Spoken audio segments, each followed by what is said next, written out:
Le logement en Nouvelle-Calédonie s'est fortement développé pendant la période du premier boom du nickel, avec l'arrivée sur le territoire de nouvelles populations, et un doublement des résidences principales entre 1956 et 1975.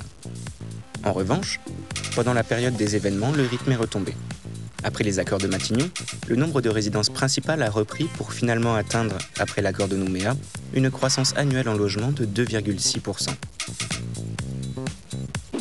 Mais compte tenu des prix et du peu de logements sociaux disponibles, tous les ménages n'ont pu se loger sur Nouméa. Les squats se sont donc développés dès la fin des années 70. En 2008, on dénombrait plus de 9000 personnes vivant en squat. En 2009, on comptait près de 72 000 résidences principales, localisées pour 77% en province sud, pour 17% en province nord et 6% dans les îles Loyauté. Entre 2004 et 2009, le nombre de résidences principales a progressé de 13%, presque 2 fois plus vite que la population à 6%.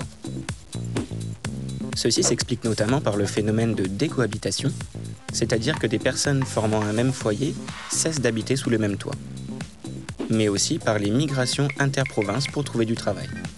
Cette demande de logement en agglomération contribue à renchérir les prix et se traduit dans le budget des ménages par une augmentation de 6% en près de 20 ans, passant à 31% en 2008. C'est devenu le premier poste de dépense des ménages.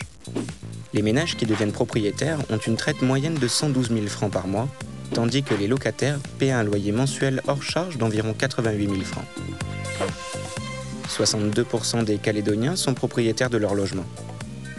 En comparaison avec l'international, cela est équivalent au Japon, mais représente bien plus que la métropole, 56%, moins que l'Australie, 64%, et la Nouvelle-Zélande, 66%.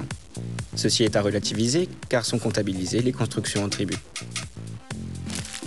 Malgré toutes les aides, de nombreux éléments tels que le prix du foncier, le coût de construction et les conditions d'accès au crédit limitent encore l'accession à la propriété.